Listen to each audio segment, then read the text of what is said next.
अस्सलाम वालेकुम, my name is Mohammad Haseeb and you are watching connect Haseeb. सबसे पहले मैं आपको ये कहना चाहूँगा कि अगर आपने मेरा व्लॉगिंग चैनल सब्सक्राइब नहीं किया तो उस चैनल को सब्सक्राइब कीजिए। आपको चैनल का लिंक मिलेगा डिस्क्रिप्शन में, connect Haseeb vlogs, right. So coming back to the point, इस वीडियो के अंदर मैं आपको ISSB में आने वाली कुछ चेंजेस के बारे में बताना चाहूँगा। हो सकता है कि आप उन चेंजेस से पहले फेमिलियर हों, हो सकता है नहीं हों।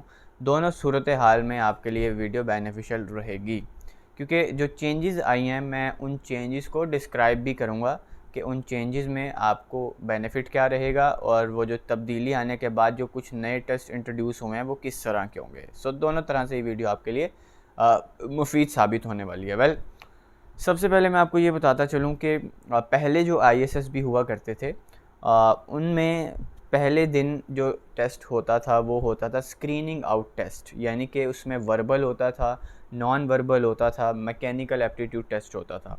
इन तीनों टेस्ट से मिल के एक स्ट्रक्चर खड़ा होता था जिसको बोलते थे इंटेलिजेंस टेस्ट। जो बच्चा इस इंटेलिजेंस टेस्ट को या इस स्क्रीनिंग आउट टेस्ट को पास कर लेता था वो आगे साइकोलॉजिकल टेस्ट, GTO के टास्क और इंटरव्यू के लिए वहाँ पे रहता था ISSB में। जो इनको पास आउट नहीं कर पाता था उसको फिर वहाँ पे जो ऑफिसर्स होते थे वो पहले ही दिन उसका TA DA फॉर्म जो किराया वगैरह थोड़ा बहुत दे के उसको वहीं से वापस भेज देते थे। अब जो सूरत हाल है, अब सूरत हाल कुछ ऐसी है कि आपका स्क्रीनिंग और टेस्ट ख़त्म कर दिया गया है, यानी कि वर्बल और नॉन वर्बल ख़त्म कर दिया गया, लेकिन मैकेनिकल एप्टीट्यूड टेस्ट वहाँ पे अभी भी मौजूद है। मैकेनिकल एप्टीट्यूड टेस्ट में क्या होता है कि मैकेनिकल एप्टीट्यूड टेस्ट में कुछ मैकेनिक्स की चीज़ें होती हैं, कुछ जनरल इन्फॉर्मेशन आपको होनी चाहिए साइंस की, जो कि मैकेनिकल एप्टीट्यूड टेस्ट के अंदर पूछी जाती हैं। सिंपल सी मैं आपको मिसाल देता हूँ। एक मिसाल के तौर पे एक घड़ी है, ठीक है। एक छोटे साइज़ की घड़ी है और एक बड़े साइज़ की घड़ी है। एक छोटे साइज़ की घड़ी है और एक बड़े साइज़ की घड़ी है। इस छोटी वाली घड़ी के ऊपर 3 बजे हुए हैं और इस बड़े वाले साइज़ की जो घड़ी है उसमें भी 3 बजे हुए हैं। और नीचे आ जाए विच विल मूव फास्टर, यानी कि किस घड़ी में जो टाइम है वो ज़्यादा तेज़ी से दौड़ेगा। दोनों सेम तरीके से दौड़ेंगी, ये तो कॉमन सेंस की बात है। अक्सर कैंडिडेट ये उनकी साइकोलॉजी है कि जो छोटी है उसमें ज़्यादा जल्दी टाइम दौड़ेगा। नहीं, अगर 1 घंटा लग रहा है 3 से 4 बजने में, तो यहाँ पे बड़ी वाली घड़ी में भी 1 ही घंटा लगेगा 3 से 4। ये बज़ाहिर एक बड़ी अजीब सी बात है, लेकिन सिंपल सी चीज़ है। उसके बाद क्या हो सकता है कि कुछ मैकेनिकल चीज़ें होती हैं। मिसाल के तौर पे एक सेट है गिरारी का सेट, ठीक है। उसमें पहली वाली जो गिरारी है ना वो इस डायरेक्शन में घूम रही है, this is so called anti clockwise direction, ठीक है। Anti clockwise. अब उसके साथ वाली जो होगी ये मूव कर रही है, ये साथ वाली को भी मूव करवाएगी क्योंकि दोनों बाउंड है। ये एंटी क्लॉकवाइज है तो फिर ये क्लॉकवाइज मूव करेगी। अब जब ये क्लॉकवाइज मूव कर रही होगी तो ये एंटी क्लॉकवाइज मूव करेगी। तो इस तरह बैलेंस वे में गिरारी जो है वो मूव करती है। और पॉसिबिलिटीज़ में ये है कि मिसाल के तौर पे एक प्लैंक है, उसको वेज के ऊपर रखा हुआ है, ठीक है। और एक तरफ 10 किलो वज़न है, दूसरी तरफ 20 किलो वज़न है। तो बताएं कि किस तरफ जो प्लैंक है वो झुकेगा, डिपेंडिंग अपॉन के जो प्लैंक रखा हुआ है वो उसका जो नीचे वेज है वो किस तरफ है, इस तरफ ज़्यादा है, इस तरफ ज़्यादा है। फिर कुछ इस तरह होता है कि अब मैथ्स हमारे पास एक जैसा होता है। मिसाल के तौर पे 1 लीटर पानी है, ठीक है। 1 लीटर पानी है, उसको 1 लीटर उसको प्लेट में डाल दिया, ठीक है। 1 और लीटर पानी लिया, उसको हमने गिलास में डाल दिया, एक बोतल में डाल दिया, फ्रिज में रख दिया। कौन सा जल्दी जो है वो बर्फ़ बनेगा, आप इसके ऊपर रिसर्च कीजिएगा। तो ये था बेसिकली मैकेनिकल एप्टीट्यूड टेस्ट। उसके बाद एक और टेस्ट जो है वो इंट्रोड्यूस करवाया जा चुका है, दैट इज़ OPI टेस्ट। ये बेसिकली एक पर्सनैलिटी टाइप टेस्ट होता है। इसमें ये होता है कि आपके पास MCQs होते हैं और उनके नीचे 5 ऑप्शंस होती हैं, और उन पाँचों की पाँचों ऑप्शन में से आपने कोई सी एक ऑप्शन का इंतखाब करना होता है। इंटरेस्टिंग बात यह है कि MCQs डिफरेंट होते हैं, लेकिन सभी MCQs की जो ऑप्शन होती है वो एक जैसी होती है। मिसाल के तौर पे MCQs है, मुझे गुस्सा आता है। नीचे 5 ऑप्शन है, strongly agree, strongly disagree, neutral, normal and then all that. ये 5 तरह की ऑप्शन होती हैं, एग्री, डिसएग्री, स्ट्रॉन्गली डिसएग्री या न्यूट्रल। दूसरा MCQs, मैं जो है वो सब्र करने वाला इंसान हूँ। Strongly agree, strongly disagree, agree disagree, neutral. यानी कि हर MCQs की जो 5 की 5 ऑप्शंस होती हैं वो एक जैसी होती हैं, और आप क्या चूज़ करते हो, हर बच्चे का आंसर ज़ाहिर है अपने तरीके से अलग होगा, लेकिन आपको ज़्यादा छुपाने की ज़रूरत नहीं है। जो आपको लगता है आप अपने बारे में, आपने उसके रेलेवेंट MCQs जो है वहाँ पे चूज़ कर लेना है। स्ट्रॉन्गली एग्री का मतलब है कि आप 100% इत्तेफाक करते हो।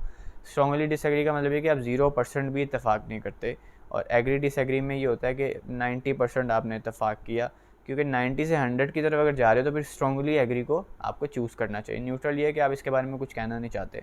न्यूट्रल ज़्यादा एमसीक्यूज़ के ऑप्शन मत चूज़ कीजिएगा, क्योंकि खामोशी जो है वो इंसान तभी इख्तियार करता है जब वो कुछ बताना ना चाह रहा हो।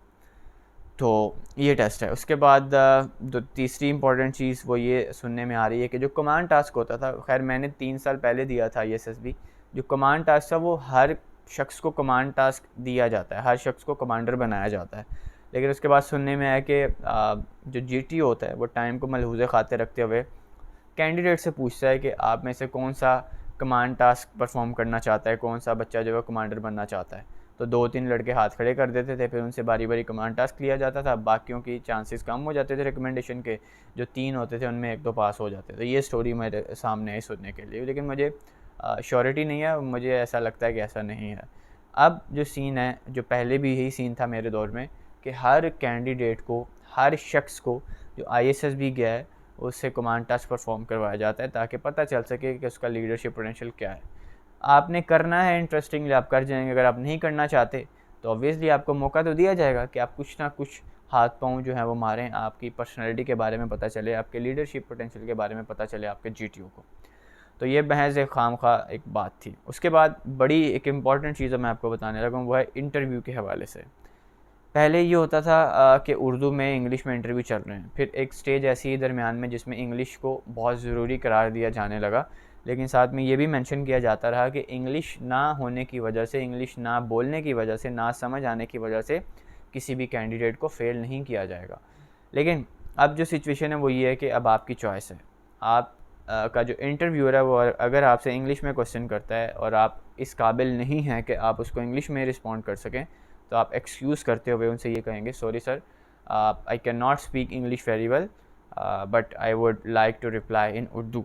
क्योंकि वहाँ पे जो टेस्ट होते हैं उनका मकसद ये होता है कि आपकी पर्सनालिटी के बारे में जाना जाए, ना कि आपको लैंग्वेज के बैरियर में फंसा के नॉट रिकमेंड किया जाए। आपकी पर्सनालिटी के बारे में तभी पता चल सकेगा जब आप उस लैंग्वेज का इंतखाब करोगे जिस लैंग्वेज में आप ज़्यादा आसानी से अपनी बात, अपने मैसेज को कन्वे कर सकते हैं। तो ये एक बहुत बेसिक सी चीज़ है, बहुत बेसिक सा एलिमेंट है। अब मेरे सामने कोई पश्तो बोलने वाला शख्स हो और मैं उसको कहूँ कि अपना तारुफ़ करवाओ इंग्लिश में या उर्दू में या सिंधी में या बलोची में, तो वो अपना तारुफ़ उस तरीके से नहीं करवा पाएगा जिस तरीके से वो अपना तारुफ़ जो है वो अपनी मादरी ज़ुबान में कर पाएगा, क्योंकि उसके पास वर्ड्स हैं, उसके पास वर्ड बैंक है। वो जानता है कि मैं इस लैंग्वेज में, जो कि मेरी मादरी ज़ुबान है, ख़ुद को किस तरह से इंट्रोड्यूस करवाना है। तो वो जो मैसेज अपनी मादरी ज़ुबान में मुझे दे रहा होगा उसमें ज़्यादा क्लैरिटी होगी, उसमें एरर के चांसेस कम होंगे, उसमें उसके बोलने का अंदाज़ सही होगा, क्योंकि उसकी अपनी लैंग्वेज है, वो कॉन्फिडेंस के साथ बोल रहा होगा, जो भी बोल रहा होगा वो कॉन्फिडेंस के साथ होगा, उसमें ऑथेंटिकेशन के जो चांसेस हैं वो बहुत ज़्यादा होंगे। तो बात करने का मकसद ये है कि लैंग्वेज का बैरियर जो है वो कोई बैरियर नहीं है। बेसिकली आपकी पर्सनैलिटी को जज करना होता है, आप क्या बोल रहे हैं उससे इंसान की पर्सनैलिटी का पता चलता है, उससे इंसान की शख्सियत का पता चलता है, उससे इंसान के स्टैंडर्ड का पता चलता है। तो ये बेसिकली एक एलिमेंट होता है लैंग्वेज का।